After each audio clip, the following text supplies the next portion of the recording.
एक भयानक अंधेरी रात में मंदिर की सीढ़ी पर मंदिर में लगे लाइट की रोशनी में एक साधारण सा 15 साल का लड़का पढ़ाई करते दिखा। ठंडी के दिन थे, वो ठंड से काँप रहा था, लेकिन पढ़ाई में खो गया। हफ्ते में 2 दिन में उस रास्ते से होकर गुजरता था। दिन में कभी वो नज़र नहीं आता। मुझे काफ़ी जिज्ञासा होती थी उसके बारे में जानने की। एक रात खाना खाकर मैं गाड़ी लेकर उसी रास्ते से गुजरने वाला था। सोचा जाते जाते कुछ पार्सल लेकर जाऊंगा उसके लिए। मैं पार्सल लेकर गाड़ी से उस मंदिर के पास पहुंचा। लड़का सीढ़ियों पर बैठकर हमेशा की तरह पढ़ाई कर रहा था। मैंने गाड़ी रोकी और उसके पास गया। मेरी तरफ जब उसने देखा तो वो मुस्कुरा दिया, जैसे वो मुझे पहले से जानता हो। मैंने उससे पूछा, बेटा तुम हमेशा यहीं पर क्यों पढ़ाई करते हो?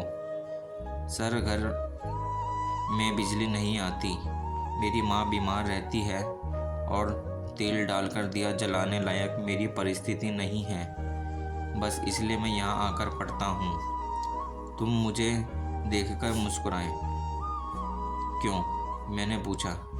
क्योंकि आप भगवान हैं, वो बोला। ऐसा नहीं है, मैंने कहा। नहीं, आप भगवान ही हैं, वो बोला। चलो वो सब जाने दो, मुझे बताओ, क्या तुमने खाना खा लिया? क्योंकि मैं तुम्हारे लिए खाने का पार्सल लाया हूँ। देखा, इसलिए मैं आपको भगवान कह रहा था। आज मुझे बहुत भूख लगी है। सुबह से मैंने कुछ भी नहीं खाया, लेकिन मुझे इस बात की ज़रा भी चिंता नहीं थी। मैं जानता था वो भगवान जिसने मुझे भूख दी है, वो मुझे भूखा पेट नहीं सुलाएगा। किसी न किसी रूप में आकर मुझे खाना देगा, और आप खाना लेकर आ गए। आप भगवान ही हैं। मेरे पास कोई शब्द नहीं थे। अनजाने में ही मेरे हाथों पुण्य का काम हो रहा था। हर दिन कर्जे में डूबे होने के कारण ऊपर वाले को, उस भगवान को कोसता था। आज उसने मुझे ही भगवान की उपाधि दे दी। मैं शर्मसार हो गया। आधा खाना खाकर उसने आधा बचा लिया और मुझसे बोला कि सर आप 5 मिनट यहीं ठहरिए, मैं यह खाना मेरी माँ को देकर आता हूँ। मंदिर से कुछ दूर एक पुराने घर की तरफ जाते हुए मैं उसे देख रहा था। कुछ मिनटों बाद वह वापस लौटा। उसके हाथों में मुट्ठी भर फूल थे।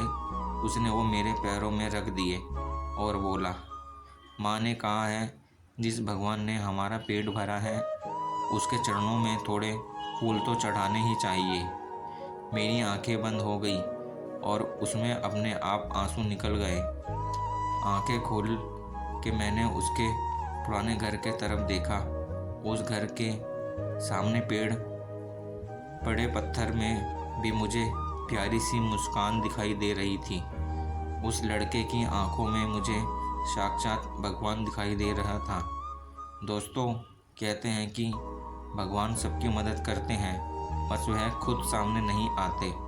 किसी न किसी रूप में वह मदद कर देते हैं।